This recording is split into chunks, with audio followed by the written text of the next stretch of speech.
한국은 감정적이다. 한국은 유연하지 않다. 우리 회의실 안에서 자주 오갔던 말입니다. 하지만 이제 돌이켜보면 감정적이었던 건 우리였습니다. 우리는 한국을 믿지 않았습니다. 그들이 협력이라 말할 때 우리는 계약서를 떠올렸습니다. 지금 그 침묵이 우리를 조용히 밀어내고 있습니다. 신뢰의 문은 소리 없이 닫혔습니다. 그리고 다시 열릴 일은 없을지도 모릅니다. 협력이라 믿었던 관계가 배신으로 끝났고 기술보다 소중한 것이 무엇인지 깨달았을 때는 이미 모든 것이 늦어버렸습니다. 폴란드 국사 언론 기자의 충격적인 고백. 지금 시작합니다. 여러분의 구독과 좋아요는 영상 제작에 큰 힘이 됩니다. 저는 마렉 코발스키입니다. 바르샤바에서 군사 전문 언론사에 몸담고 있는 기자입니다. 이 일을 시작한 지 12년, 제가 처음으로 이름을 알린 건 2022년 한국과 폴란드 간 FA50 수출 계약이었습니다. 48대, 약 30억 달러. 그건 단순한 계약이 아니었습니다. 냉전 이래 러시아를 가장 경계하던 우리 폴란드에게 이제 동맹은 미국만이 전부가 아니다라는 인식 전환이었습니다. 우크라이나 국경에서 러시아의 위협이 노골적으로 드러나고 우리 국민들은 매일 뉴스로 전장의 참상을 지켜보고 있었습니다. 키이우가 포격당하는 장면, 마리우폴이 포위되는 상황, 그리고 국경 너머로 밀려드는 수십만 명의 피난민들, 밤마다 울려 퍼지는 공습경보, 파괴된 아파트 건물들, 그리고 무엇보다 우리와 같은 슬라브계 민족이 겪고 있는 참상을 목격하며 폴란드 국민들의 안보 의식은 급격히 변화했습니다. 그 속에서 나토 동맹국으로서의 책임감, 그리고 우리만의 방산 주권에 대한 열망이 거세졌습니다. FA50 도입은 그런 열망의 한복판에서 이루어진 선택이었습니다. 그때 저는 한국을 자주 방문했습니다. 항공산업, 국방과학연구소, 방사청, KAI, 수십 차례 현장을 밟았습니다. 인천국제공항에 내려 사천까지 가는 길, 경남의 푸른 산자락 사이로 펼쳐진 거대한 항공산업 단지를 처음 본 순간의 충격을 아직도 기억합니다. 사천 본사의 거대한 조립 라인을 걸으며 정밀하게 제작되는 FA50의 모습을 직접 눈으로 확인했을 때의 그 감동을 잊을 수 없습니다. 그리고 솔직히 감탄했습니다. 그들의 기술력은 분명 강했습니다. T-50 고등훈련기에서 출발해 경공격기로 발전시킨 그 과정, 자체 개발한 각종 시스템들의 완성도는 예상을 뛰어넘었습니다. 그러나 기술보다 더 인상 깊었던 건 태도였습니다. 그들은 언제나 협력을 말했습니다. 이건 함께 가야 할 일입니다. 기술은 혼자서 완성되지 않습니다. 한국 방산 관계자들이 이런 말을 할 때 저는 다소 순진하다고 생각했습니다. 서울 강남의 한 호텔 회의실에서 KAI 임원진과 첫 미팅을 가졌을 때의 일입니다. 그들은 프레젠테이션 자료를 펼치며 우리는 단순히 비행기를 파는 것이 아닙니다. 우리는 파트너십을 만들어가는 것입니다. 라고 말했습니다. 그 순간 저는 속으로 생각했습니다. 영업 멘트구나. 우린 다르게 자랐으니까요. 우리는 항상 미군 장비를 받아와 사용자가 되어왔습니다. F-16을 도입하고 레오파드 전차를 구매하고 패트리어트 시스템을 배치하는 것이 우리의 방식이었습니다. 기술은 철저한 자산이었고 협력은 우위 확보 수단이었지 누군가를 믿는 과정은 아니었습니다. 서구의 군사산업 생태계에서 기술 공유란 철저한 계산과 이익 배분의 결과물이었습니다. 독일이 폴란드의 레오파드 기술을 일부 이전할 때도 미국이 F-16 생산 라인 참여를 허용할 때도 그 뒤에는 명확한 조건과 제약이 따랐습니다. 계약서는 두껍고 조항은 복잡했으며 기술 이전의 범위는 철저히 제한되어 있었습니다. 그런데 한국은 달랐습니다. 그들은 기술이 아니라 신뢰를 주고받으려 했습니다. 회의실에서 한국 측 담당자가 우리는 파트너가 되고 싶습니다. 라고 말할 때 그 눈빛에는 진정성이 있었습니다. 계산보다는 믿음이, 조건보다는 가능성이 앞서는 듯 했습니다. 그건 참 낯설고도 인상 깊었습니다. 특히 KAI의 한 부사장이 저에게 했던 말이 기억납니다. 기술은 나누면 커집니다. 혼자 가지고 있으면 고립됩니다. 그때는 이해하지 못했습니다. 지금 생각해보면 그것이야말로 한국식 협력의 핵심 철학이었던 것 같습니다. 2024년 국방부 내부에서 KF-21에 대한 협력 검토가 본격화되었습니다. 당시 저는 국회 국방위원회의 비공식 초청으로 관련 위원들에게 브리핑을 진행하는 역할도 겸했습니다. 바르샤바 국회의사당 내 소회의실 10여 명의 국방위원들 앞에서 한국의 방산, 기술력에 대해 설명하는 자리였습니다. 그때 나온 말들이 아직도 잊히지 않습니다. FA50은 그냥 도입이었다면 KF-21은 관여해야 한다. 지금 한국에 붙지 않으면 향후 아시아는 못 잡는다. 독일이나 미국은 우리를 파트너로 보지 않는다. 한 중견 의원은 이렇게까지 말했습니다. 이번이 기회다. 우리가 기술 수입국에서 벗어날 수 있는 마지막 기회일지도 모른다. 다들 한국을 칭찬했고 저도 마찬가지였습니다. 이건 새로운 시대의 기회라고. 우리가 기술 확보 주체로 변할 수 있는 계기라고. 미국과 독일의 기술 종속에서 벗어나 독자적인 방산 역량을 키울 수 있는 전환점이라고 믿었습니다. 하지만 저는 그때 몰랐습니다. 그 찬사가 어쩌면 신뢰를 깔보는 말투였다는 것을. 협력을 말하지만 그 누구도 책임을 말하지 않았습니다. 기술을 받겠다는 말은 있었지만 그 기술을 함께 지키겠다는 말은 없었습니다. 우리는 한국의 성의를 당연한 것으로 여겼고 그들의 개방성을 우리의 전략적 우위로 해석했습니다. 그리고 그 균열은 의외로 조용하게 아주 작은 곳에서부터 시작되고 있었습니다. KF-21. 처음 그 이름이 회의석상에 올라왔을 때 저는 적잖이 놀랐습니다. FA-50보다 한참 높은 등급의 전투기였고 4.5세대에서 5세대로 넘어가는 한국의 상징적 프로젝트였습니다. 그런 기술을 폴란드가 함께한다는 것, 그건 기자로서도 국민으로서도 놀라운 뉴스거리였습니다. 바르샤바 국방부 청사 12층 회의실에서 처음 KF-21 브리핑을 받았을 때 한국 측에서 가져온 프레젠테이션 자료의 두께만 해도 만만치 않았습니다. 그 안에는 단순한 항공기 사양이 아니라 한국 항공산업 50년 역사의 집약체가 담겨 있었습니다. 처음엔 관망하는 입장이었습니다. 하지만 프로젝트 검토가 진전되면서 저는 폴란드 정부 측 협상 테이블에 자문 인력으로 배속됐고 KAI와의 실무 회의에도 종종 참석하게 되었습니다. 그 과정에서 저는 한국인들의 일하는 방식을 직접 목격할 수 있었습니다. 그들은 오전 7시면 이미 사무실에 나와 있었고 저녁 9시가 넘어서야 불이 꺼지는 사무실을 보는 것이 일상이었습니다. 무엇보다 인상적이었던 건 그들이 회의 중에도 끊임없이 메모를 하고 질문을 받으면 즉석에서 답변하지 않고 확인 후 정확히 답변드리겠습니다 라고 말하는 신중함이었습니다. 한국 측은 성실하고 체계적이었습니다. 기술 공유에 있어서도 섣불리 선을 넘지 않았고 우리가 묻는 것보다 한 발짝 앞서 이건 나중에 협의 가능합니다라며 조심스럽게 접근했습니다. 특히 기억에 남는 것은 사천 본사에서 열린 기술 설명회였습니다. KAI 연구소 내부의 거대한 스크린에는 KF-21의 3D 모델이 실시간으로 회전하고 있었고 한국 측 기술진들이 하나하나 세부 시스템을 설명해 주었습니다. 그런데 핵심적인 부분에 다다를 때마다 이 부분은 보안 등급상 현재 단계에서는 공개가 어렵습니다라고 정중히 선을 그었습니다. 사실 저는 그게 못마땅했습니다. 왜 저렇게 신중하지?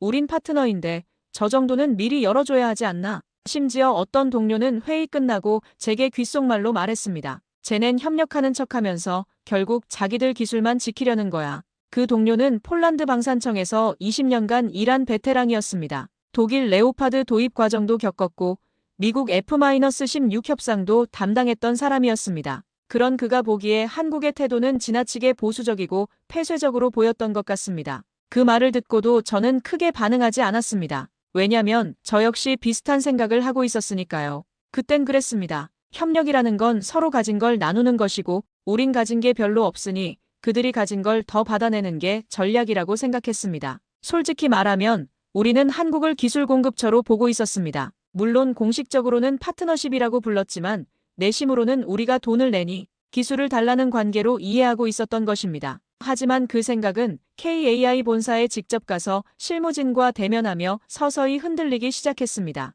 그들은 우리보다 일찍 출근하고 늦게 퇴근했습니다. 수많은 보안 절차를 거쳐 설계실에 들어갔고 회의 도중에도 단 한 줄 기밀 외부 반출 금지라는 팻말이 책상 위에 올려져 있었습니다. 그 팻말을 볼 때마다 저는 묘한 기분이 들었습니다. 그들은 우리를 의심해서 저런 조치를 취하는 게 아니라 그냥 원칙적으로 시스템적으로 그렇게 하고 있었던 것입니다. 특히 그중 한 인상 깊은 인물, 40대 중반쯤 되어 보이는 한국인 책임연구원은 우리 팀의 모든 요청에 정중히 대응했습니다. 키가 크고 안경을 쓴 그는 언제나 단정한 정장 차림이었고 말할 때마다 한 박자씩 생각하고 대답하는 습관이 있었습니다. 때론 말없이 고개를 저었고 때론 그건 아직 시기상조입니다라고 단호히 말했습니다. 하지만 단 한 번도 언성을 높인 적은 없었습니다. 심지어 우리 측에서 다소 무리한 요구를 했을 때도 그는 차분히 그 부분은 다시 한번 검토해보겠습니다라고 말할 뿐이었습니다. 저는 그게 더 무섭게 느껴졌습니다. 화를 내거나 거절하는 것이 아니라 그냥 조용히 원칙적으로 선을 지키는 모습이었으니까요. 우리 쪽 실무자는 점점 초조해졌고 회의실을 나서면 늘 이런 말을 했습니다. 이러다 기술 하나도 못 건져오는 거 아냐? 우리가 돈만 내고 말짱 꽝 되는 거지 뭐. 그 실무자는 폴란드 국방부에서 15년간 무기 도입 업무를 담당해온 전문가였습니다. 그런 그조차 한국의 방식은 이해하기 어려워했습니다. 사실 그 말에는 일부 진실도 있었습니다. KF-21 협력안은 공식적으로는 기술 공동 개발이 아니라 우리가 한국의 기술 인프라에 일부 참여하는 수준이었습니다. 개발비의 20%를 분담하고 향후 생산 물량의 일정 부분을 확보한다는 것이 주요 내용이었습니다. 그러나 폴란드 내부의 기대는 달랐습니다. 그들의 기술이 필요하다. 이번엔 도입이 아니라 획득이 돼야 한다. 국방위원회에서 나온 이런 발언들은 사실상 기술 이전에 대한 기대감을 노골적으로 드러낸 것이었습니다. 그게 문제였습니다. 우리는 협력이라는 단어를 사실상 기술 확보의 우회로로 여겼던 겁니다. 한국이 말하는 파트너십과 우리가 원하는 파트너십 사이에는 근본적인 차이가 있었던 것입니다. 한국은 함께 성장하는 관계를 원했고 우리는 기술을 습득하는 관계를 원했습니다. 그런데도 한국은 정면으로 거절하지 않았습니다. 그들은 언제나 원칙만을 말했습니다. 문서를 보여줄 땐 공유 범위를 명시했고 자료를 넘겨줄 땐 열람 조건을 붙였습니다. 보안은 철저했고 절차는 단단했습니다. 그 과정에서 저는 한국인들의 또 다른 면을 발견했습니다. 그들은 거절할 때도 예의를 잃지 않았고 원칙을 지킬 때도 상대방의 체면을 세워주었습니다. 처음엔 그게 답답했지만 어느 순간부터 이상했습니다. 왜 저렇게까지 철저할까? 혹시 우리가 못 믿을 상대라는 걸 이미 알고 있는 걸까? 그 질문이 머릿속을 맴돌기 시작했을 때 저는 아직 몰랐습니다. 그들의 신중함이 단순한 원칙 준수가 아니라 쓰라린 경험에서 나온 지혜였다는 것을. 그리고 그 질문은 얼마 지나지 않아 충격적인 현실로 돌아왔습니다. 그 사건을 처음 들은 건 2024년 봄 바르샤바 국방부 내 회의실에서였습니다. 그날 저는 취재가 아닌 비공식 보고를 듣기 위해 조용히 참석한 자리였습니다. KF-21 관련 기술 협력 여부를 논의하는 세미 비공개 검토 회의였습니다. 국방부 청사 14층 소회의실, 창밖으로는 바르샤바 구시가지가 내려다보이는 그 공간에서 저는 평생 잊지 못할 순간을 경험하게 되었습니다. 공식 명단에는 제 이름은 없었습니다. 그저 예전부터 교류하던 한 고위 관계자의 참고인 자격이라는 말에 조용히 앉아있던 중이었습니다. 회의는 평범하게 시작되었습니다. KF-21 프로젝트의 진행 상황, 한국 측과의 협상 경과, 그리고 향후 일정에 대한 브리핑이 이어졌습니다. 참석자들은 대부분 국방부 고위 관료들과 방산청 인사들이었고 분위기도 여느 때와 다르지 않았습니다. 커피 향이 은은하게 퍼지는 회의실에서 파워포인트 슬라이드가 차례로 넘어가고 간혹 질문과 답변이 오가는 일상적인 풍경이었습니다. 그런데 회의가 중반을 넘어선 시점에서 분위기가 급변했습니다. 그때 한 폴란드 방산 담당 장교가 무표정한 얼굴로 한 장의 프린트를 돌렸습니다. A4 용지 한 장, 흑백으로 인쇄된. 그 종이에는 KAI 내부에서 촬영된 CCTV 정지 화면이 실려 있었습니다. 화면 속에는 5명의 인도네시아 기술자들이 컴퓨터 앞에 앉아 USB를 꽂고 고개를 숙인 채 뭔가를 복사하고 있는 장면이 담겨 있었습니다. 화질이 선명하지는 않았지만 USB 포트에 무언가를 연결하고 있는 모습은 분명히 확인할 수 있었습니다. 방 안의 공기가 멎는 듯 했습니다. 그건 공식 발표 자료도 아니었고 외교 채널을 통해 전달받은 보고서도 아니었습니다. 단지 미리 알아두어야 할 상황이라는 말과 함께 조심스럽게 전달된 사실상 비공식 경고였습니다. 그 자료가 어떤 경로로 우리에게 전달되었는지는 명확하지 않았지만 그 내용만큼은 충격적으로 구체적이었습니다. 저는 순간적으로 숨이 막혔습니다. 사진 한 장, 단지 한 장의 흐릿한 화면이었지만 그 안에 담긴 의미는 너무도 무거웠습니다. 이것은 단순한 보안 위반이 아니었습니다. 이것은 신뢰의 배신이었습니다. 같은 KF-21 공동개발 파트너로서 한국과 협력하고 있던 인도네시아가 그 협력의 이름으로 접근한 기술을 몰래 빼돌리고 있었던 것입니다. 폴란드 장교 중 한 명이 조심스럽게 물었습니다. 설마 저 자료가 핵심 기술은 아니겠죠?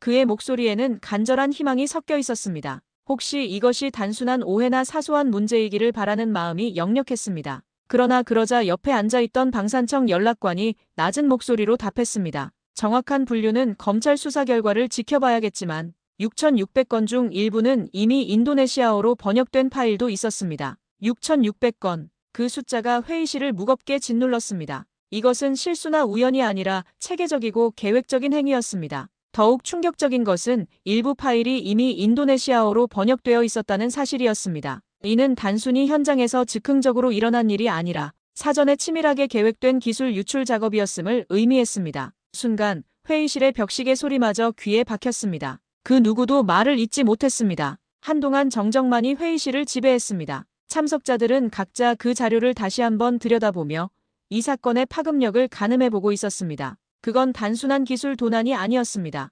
공동개발국이라는 이름 아래 파트너라는 외피를 두르고 실제로는 몰래 기술을 복사해간다는 행위는 그 자체로 하나의 배신이었습니다. 더욱이 이는 한국이 수십 년간 축적해온 기술력과 노하우를 하루아침에 무력화시킬 수 있는 심각한 문제였습니다. KF-21은 단순한 전투기가 아니라 한국 항공산업의 미래를 좌우할 핵심 프로젝트였으니까요. 하지만 그보다 더 큰 충격은 그 사실을 들은 한국 측의 대응 방식이었습니다. 그들은 소리내어 화를 내지도 않았습니다. 언론에 알리지도 않았습니다. 공식 항의도 공개 성명도 없었습니다. 보통 같았으면 외교적 파문이 일어났을 법한 사안인데 한국은 놀라울 정도로 조용했습니다. 그저 조용히 관련 기술자들의 시스템 접근을 차단했고 자료 공유를 중단했고 그리고 관련한 모든 회의 일정을 무기한 연기로 돌렸다는 보고만이 회의록에 남았습니다. 마치 아무 일도 없었던 것처럼 그러나 모든 것을 바꿔놓는 조치들이 차례로 시행되었습니다. 한국식 대응이었습니다. 소란스럽지 않지만 확실하고 감정적이지 않지만 단호한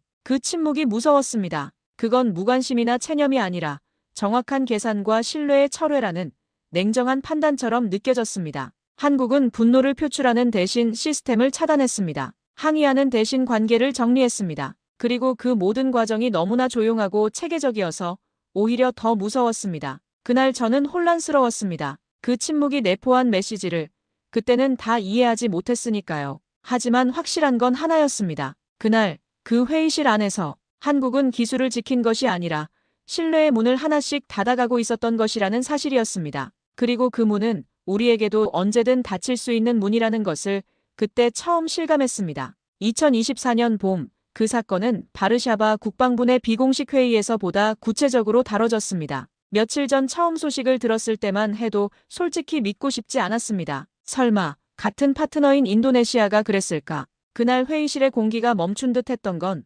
단지 사건의 무게 때문만은 아니었습니다. 보고 내용이 너무도 선명했고 너무도 구체적이었습니다. 더 이상 의심의 여지가 없을 정도로 명확한 증거들이 하나씩 제시되고 있었습니다. 보고된 내용은 이랬습니다. 2024년 1월 KAI 사천 본사 KF-21 설계 데이터와 시뮬레이션 자료 수천 건이 PTDI 소속 인도네시아 기술자 2명의 USB에 무단 복사되었습니다. 자료는 무려 6,600건. 게다가 일부 파일은 인도네시아어로 번역된 상태였고 휴대폰으로 도면을 촬영한 정황까지 확인되었다고 했습니다. 단순한 실수나 우발적 행위가 아니라 체계적이고 계획적인 기술 절취 행위였던 것입니다. 저는 그 보고를 들으며 마음이 복잡해졌습니다. 한편으로는 분노가 솟구쳤습니다. 어떻게 파트너 국가가 이런 배신을 저지를 수 있단 말인가. 하지만 동시에 다른 감정도 들었습니다. 과연 우리는 폴란드는 그들을 비난할 자격이 있을까 하는 의문이었습니다. 그 의문의 근거는 명확하지 않았지만 뭔가 불편한 기분이 계속 남아 있었습니다. 그들은 현장에서 즉시 제지당했지만 이후 한국 경찰과 감사당국의 조사를 받기까지 며칠간 입단속이 이루어졌다는 말도 돌았습니다. 인도네시아 정부에서 급히 파견된 외교관들이 사태 수습에 나섰고 관련 기술자들의 즉시 본국 송환이 검토되었다는 후문도 있었습니다. 하지만 무엇보다 저를 놀라게 한 건 한국 측의 대응 방식이었습니다. 보통 같았으면 언론에 공개하고 성명을 내고 외교적 압박을 가했을 겁니다. 미국이나 유럽 국가들이라면 즉시 기자회견을 열고 강력한 항해 메시지를 발표했을 것입니다. 협력 중단은 물론이고 손해배상까지 요구했을 법한 사안이었습니다. 하지만 한국은 달랐습니다. 그들은 아무 말도 하지 않았습니다. 보도자료도 없었고 보복성 조치도 없었으며 어떤 공세도 없었습니다. 대신 KAI의 시스템에서 인도네시아 기술자들의 접근 권한이 조용히 완전히 차단되었다는 보고만 전해졌습니다. 마치 아무 일도 없었던 것처럼.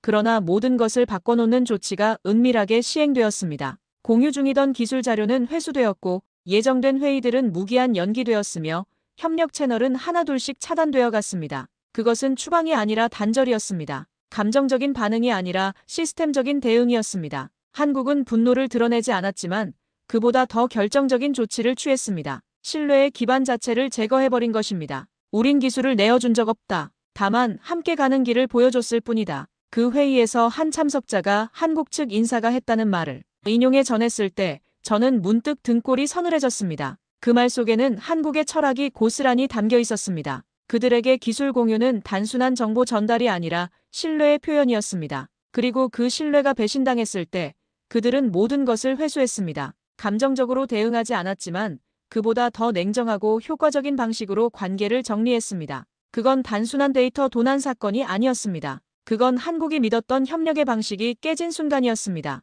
그들이 추구하던 파트너십, 즉 상호 신뢰를 바탕으로 한 기술 협력이 근본적으로 위협받은 사건이었습니다. 인도네시아의 행위는 단순히 한국의 기술을 훔친 것이 아니라 한국이 지향하는 협력 모델 자체를 부정한 것이었습니다. 그리고 더 놀라운 건 그 이후 한국은 단 한마디도 이 문제를 입에 올리지 않았다는 점입니다. 그들이 보인 건 입장이 아니라 행동이었습니다. 말로 항의하는 대신 시스템을 조정했고 성명을 발표하는 대신 절차를 변경했습니다. 그리고 그 모든 과정이 조용하고 체계적으로 이루어졌습니다. 회의 말미에 한 장군 출신의 고문이 말했습니다. 한국은 소리 지르지 않는다. 대신 시스템을 닫는다. 그들이 조용할 때 그게 제일 무서울 때다. 그 말이 회의실을 스치고 지나갈 때 저는 스스로에게 물었습니다. 우리는 그 침묵의 의미를 과연 제대로 이해하고 있는가? 한국의 침묵은 체념이 아니라 결론이었습니다. 그들은 더 이상 같은 방식으로는 협력할 수 없다고 판단했고 그에 따라 시스템을 재정비하기 시작했습니다.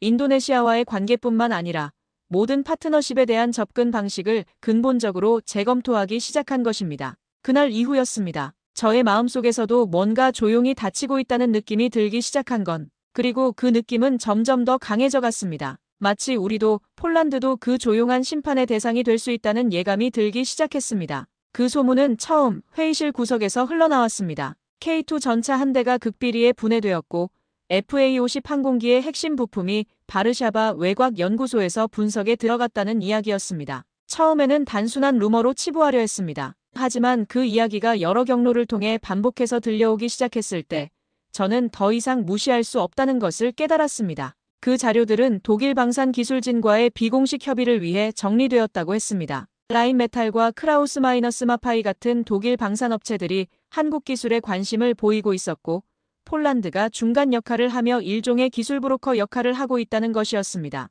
파일명이 한국어에서 독일어로 번역된 문서라는 말을 들었을 땐 저는 숨을 잠시 멈췄습니다. 이것은 우연이나 실수가 아니라 의도적이고 체계적인 작업이었습니다. 바르샤바 외곽에 위치한 군사기술연구소, 그곳에서 정말로 한국산 무기 시스템이 분해되고 분석되고 있다는 것이었습니다. K2 전차의 파워팩과 사격 통제 시스템, FA-50의 항전 장비와 엔진 시스템까지 한국이 신뢰를 바탕으로 우리에게 제공한 그 기술들이 독일의 경쟁 업체들에게 넘어가고 있었던 것입니다. 확보할 수 있을 때 확보해야 한다. 어떤 회의 참석자가 그렇게 말했습니다. 그리고 이어진 대화. 인도네시아만 욕할 일 아니죠. 우리라고 손 놓고 있으면 바보 되는 겁니다. 그 말을 들은 순간 저는 머리를 강하게 얻어맞은 기분이었습니다. 우리가 그렇게까지 비웃었던 그들과 결국 같았단 말인가요? 그 참석자는 폴란드 방산청에서 20년 넘게 일해온 베테랑이었습니다. 소련 시절부터 군사기술 분야에 몸담아온 그는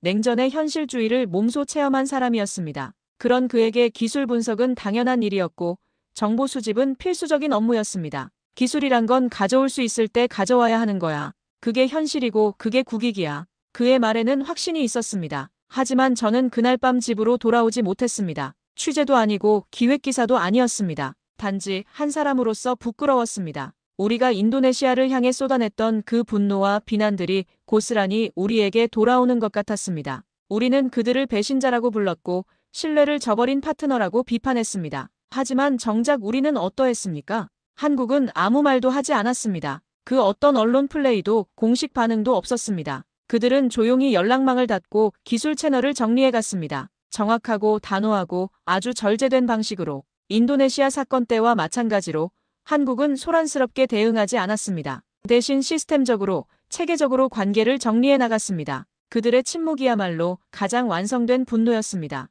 말로 표현하지 않았지만 행동으로 모든 것을 보여주었습니다. 우리를 더 이상 신뢰할 수 없는 파트너로 분류했다는 것을 그 조용한 조치들로 명확히 전달했습니다. 회의 일정은 무기한 연기되었고 기술 자료 공유는 중단되었으며 협력 프로젝트들은 하나씩 재검토에 들어갔습니다. 하지만 우리 폴란드는 그 침묵에 값할 책임도 그들의 신뢰를 다시 되찾을 용기도 없었습니다. 대신 우리는 변명을 늘어놓았습니다. 이건 분석이지 도난이 아니다. 우리도 국익을 생각해야 한다. 어차피 독일이 먼저 가져갈 기술이었다. 그 모든 변명들이 얼마나 공허한지 우리 스스로도 알고 있었습니다. 인도네시아의 유출을 두고 모두 분노했지만 정작 우리는 같은 짓을 저지르고 있었습니다. 다만 그 포장이 더 세련되었을 뿐. 그들이 USB로 몰래 복사했다면 우리는 연구소에서 공식적으로 분해했습니다. 그들이 개인적으로 행동했다면 우리는 기관 차원에서 조직적으로 움직였습니다. 방법은 달랐지만 본질은 같았습니다. 기자로서 저는 처음으로 우리나라가 부끄러웠습니다. 한국을 향해 뻗은 손이 협력이 아닌 탈취였다면 그건 협상이 아니라 도둑의 협정에 불과했으니까요. 우리는 파트너십이라는 이름으로 접근했지만 실제로는 기술 확보가 목적이었습니다. 한국의 성의를 이용해 우리의 이익을 극대화하려 했던 것입니다. 그날 KAI의 한 엔지니어가 제게 했던 말이 떠올랐습니다. 기술은 언제든 배울 수 있어요. 그런데 신뢰는요, 한번 부서지면 다시는 못 만들어냅니다. 그때는 단순한 격언 정도로 여겼던 그 말이 이제는 무겁게 다가왔습니다. 우리가 잃은 것은 기술이 아니라 신뢰였고 그 신뢰는 정말로 다시 되돌릴 수 없는 것이었습니다. 그리고 그 말은 이제 우리에게 그대로 돌아오고 있습니다. 한국이 보여준 그 조용한 단절, 그 체계적인 관계 정리는 우리에게 명확한 메시지를 전달하고 있었습니다. 더 이상 같은 테이블에 앉을 수 없다는 것을, 그리고 그 결정은 번복되지 않을 것이라는 것을. 그 일 이후 저는 거의 매일 사무실과 국방부를 오갔습니다. 마치 무슨 전시 상황이라도 된 듯. 기사 데스크는 연일 기술 유출 논란 특집을 편성했고 저는 자연스럽게 그 중심에 놓였습니다. 편집국장부터 시작해서 정치부, 경제부까지 모든 부서가 이 사안에 관심을 보였습니다. 한국과의 방산 협력이 폴란드 언론계의 주요 화두로 떠오르고 있었기 때문입니다. 처음엔 의혹이었습니다. 이건 진실을 밝혀야 할 사안이다. 우리는 우리의 관점을 가져야 한다. 그렇게 믿었습니다. 기자로서의 사명감도 있었고 국민들이 알아야 할 권리도 있다고 생각했습니다. 인도네시아 사건과 우리의 상황을 객관적으로 비교 분석해서 독자들에게 균형 잡힌 시각을 제공해야 한다고 여겼습니다. 그런데 사내 편집회의에서 처음으로 균열이 생겼습니다. 바르샤바 시내 한복판에 위치한 우리 신문사 5층 회의실 10여 명의 기자와 편집진이 둘러앉은 그 공간에서 저는 예상치 못한 반응들을 마주하게 되었습니다. 한국이 과도하게 반응한 거 아니야? 솔직히 기술 일부 가지고 그런 반응이면 협력이 되겠어? 국익을 위해선 어느 정도의 리버스 엔지니어링은 필요하지 않나? 한 선배는 회의 도중 그렇게 말하며 인도네시아 사건과의 비교까지 덧붙였습니다. 우리가 인도네시아처럼 몰래 훔친 것도 아니잖아. 분석은 기본이지. 그 선배는 제가 존경하던 사람이었습니다. 20년 넘게 국방 분야를 취재해온 베테랑 기자로 냉전 시대부터 현재까지 폴란드 군사 정책의 모든 변화를 지켜본 사람이었습니다. 그런 그가 보기에 한국의 반응은 과도하고 비현실적이었던 것 같습니다. 기술이란 건 원래 분석하고 연구하는 거야. 그게 뭐가 잘못된 거지? 순간 회의실 공기가 묘하게 정적에 휩싸였습니다. 다른 참석자들도 비슷한 생각을 하고 있다는 것을 직감할 수 있었습니다. 한국의 대응이 지나치게 민감하다는 시각, 우리의 행동이 정당하다는 인식이 회의실을 지배하고 있었습니다. 그리고 그 정적을 깨며 편집국장 한 분이 말했습니다. 지금 그게 정당화될 수 있는 일이야? 한국은 처음부터 우리에게 기술을 보여줬고 신뢰를 전제로 우리와 거래했어.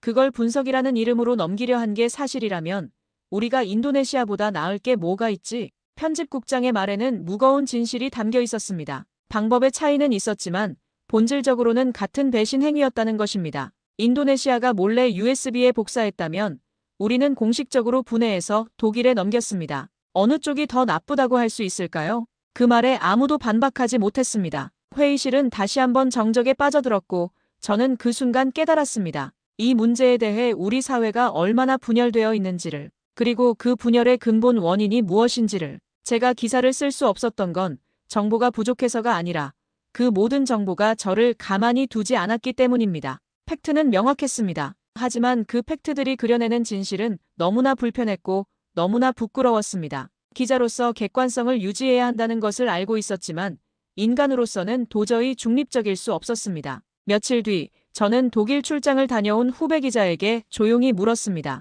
혹시 FA50, K2 관련 기술 얘기 현지에서 들은 거 있어? 그 후배는 베를린에서 열린 방산 전시회를 취재하고 온 참이었습니다.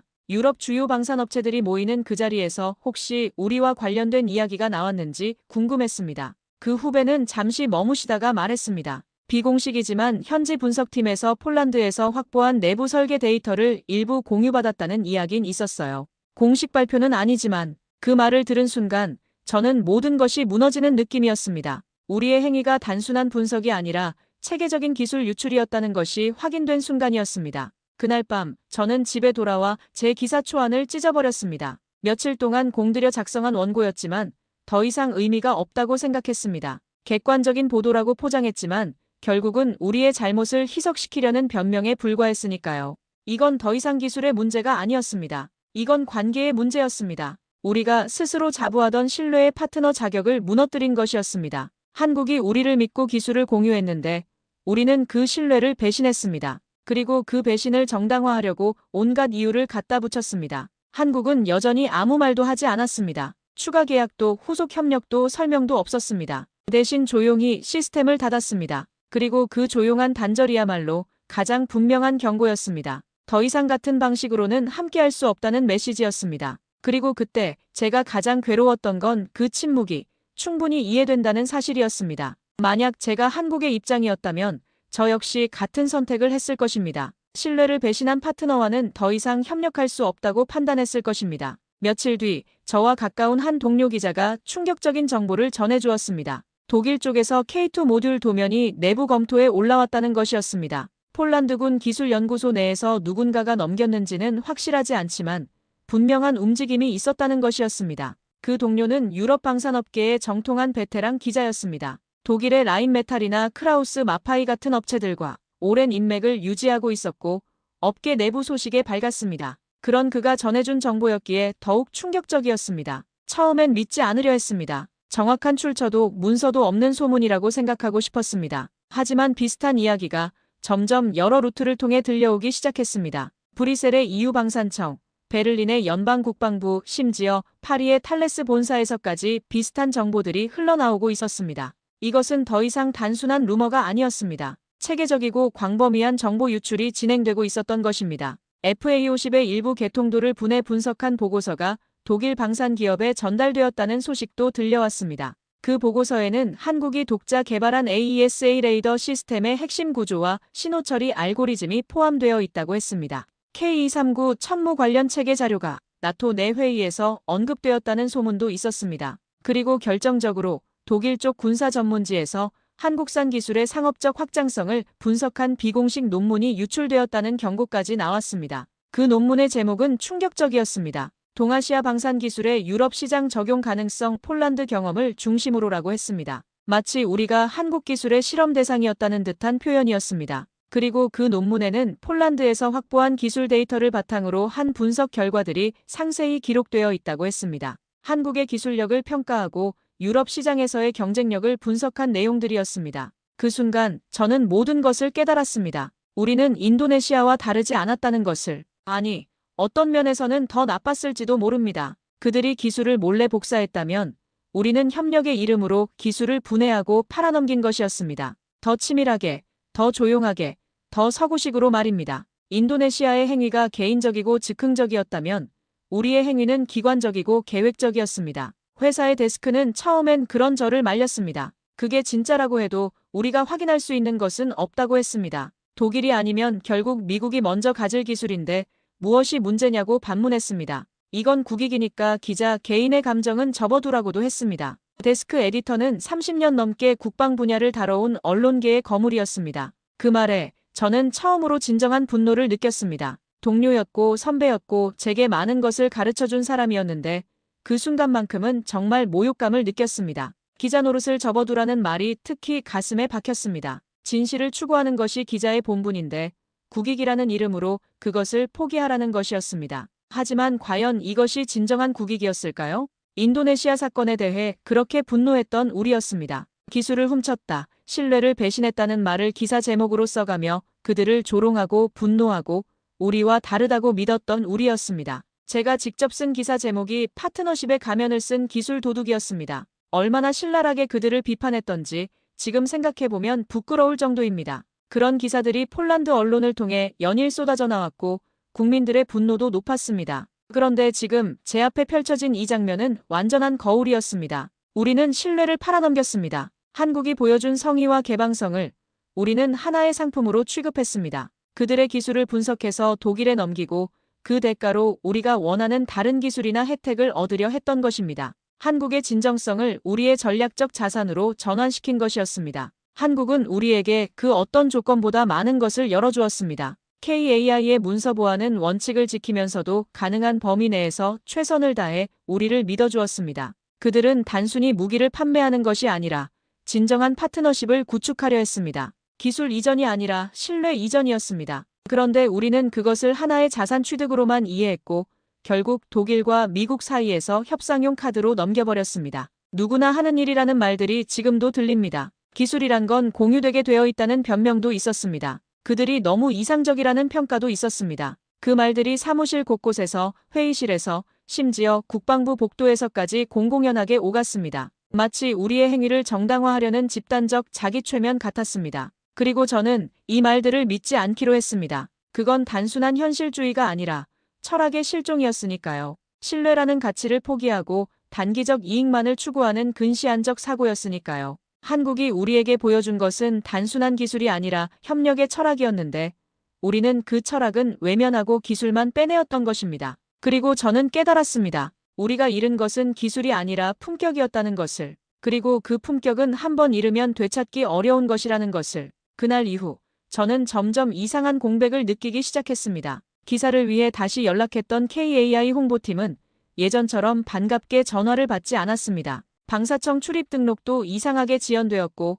함께 일하던 한국 측 기술자와의 인터뷰 일정은 이유 없이 계속 미뤄졌습니다. 처음에는 단순한 업무상의 바쁨이라고 생각했습니다. 하지만 시간이 지날수록 이것이 우연이 아니라는 것을 깨달았습니다. 물리적인 문이 닫힌 게 아니었습니다. 그들의 태도도 언어도 표정도 그대로였습니다. 여전히 정중했고 여전히 예의 바르게 대응했습니다. 그런데 무언가가, 아주 결정적인 무언가가 바뀌어 있었습니다. 마치 투명한 유리벽이 생긴 것 같았습니다. 보이기는 하지만 닿을 수 없는 그런 거리감이 느껴졌습니다. 예전에는 한국 측 담당자들과 자유롭게 대화할 수 있었습니다. 기술적인 질문부터 일상적인 이야기까지 열린 분위기에서 소통이 가능했습니다. 하지만 이제는 모든 대화가 공식적이고 제한적이었습니다. 죄송합니다만 그 부분은 내부 검토가 필요합니다. 조금 더 시간을 주시면 확인해드리겠습니다. 라는 말이 반복되었습니다. 그리고 그 확인은 결코 오지 않았습니다. 우리는 그걸 눈치채기 시작했습니다. 한국은 말하지 않았지만 분명히 문을 닫고 있었습니다.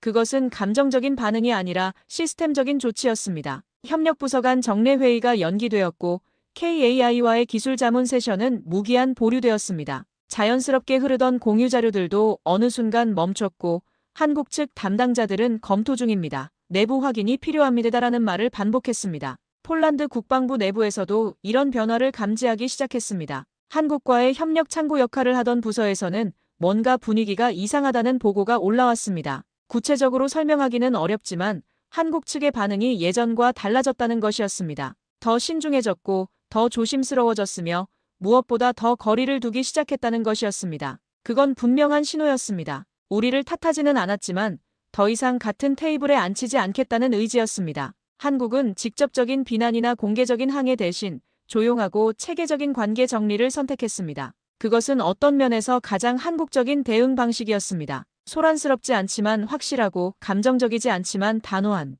그리고 저는 그 조용한 단절의 가장 무서운 점을 깨달았습니다. 그들이 절대 목소리를 높이지 않았다는 것입니다. 한국은 항의하지 않았습니다. 비판하지 않았고 외교적 경로로 항의 서한을 보내지도 않았습니다. 그 어떤 공개 성명도 언론 대응도 없었습니다. 보통 같았으면 국제적인 파문이 일어났을 법한 사안인데 한국은 놀라울 정도로 조용했습니다. 대신 그들은 단 하나의 방식으로 모든 것을 보여줬습니다. 당신들을 더는 믿지 않겠다. 그건 무시가 아니라 결론이었습니다. 분노의 표출이 아니라 신뢰의 철회였습니다. 그리고 그 철회는 번복되지 않을 것이라는 확신이 있었습니다. 제게 취재를 도와주던 한국의 한 간부는 인터뷰 마지막에 이렇게 말했습니다. 우린 기술을 통해 관계를 만든 게 아닙니다. 신뢰를 통해 기술을 공유한 겁니다. 그 신뢰가 사라졌다면 기술도 더 이상 줄 이유가 없습니다. 그 말이 그렇게 조용하고 차분했는데 지금까지 들은 어떤 군사 전략보다 훨씬 더 무겁게 가슴에 박혔습니다. 그 말 속에는 한국의 협력 철학이 고스란히 담겨 있었습니다.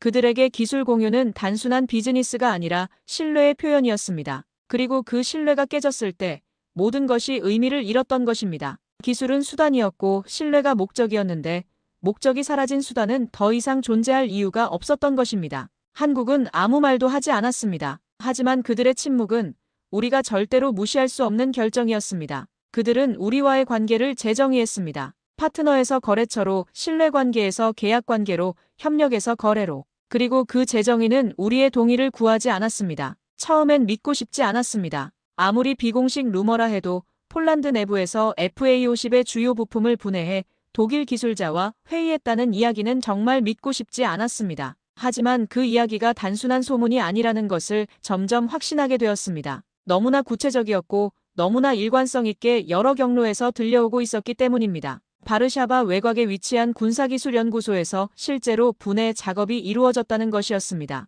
FA50의 핵심 항전 장비들이 하나씩 분리되어 정밀 분석에 들어갔고 그 결과가 독일의 주요 방산업체들과 공유되었다는 것이었습니다. 심지어 K2 전차의 파워팩과 사격 통제 시스템까지 같은 과정을 거쳤다는 말도 있었습니다. 한국과는 협력이 끝났으니 다음 길을 모색해야죠. 그 말을 들은 순간 저는 귀를 의심했습니다. 그건 협력이 아니라 배신이었습니다. 한국이 신뢰를 바탕으로 우리에게 제공한 기술을 우리는 경쟁업체에 넘기고 있었던 것입니다. 그것도 한국과의 관계가 아직 공식적으로 종료되지도 않은 상황에서 말입니다. 그 말을 한 사람은 폴란드 방산청의 고위 관계자였습니다. 30년 넘게 군사기술 분야에 몸담아온 베테랑으로 소련 붕괴 이후 폴란드의 모든 방산 정책 변화를 주도해온 인물이었습니다. 그런 그에게 이런 일은 당연한 현실이었던 것 같습니다. 기술이란 건 흘러가는 거야. 우리만 손해볼 이유는 없지 않나. 한국은 한 번도 우리를 의심하지 않았습니다. 48대의 전투기를 보내며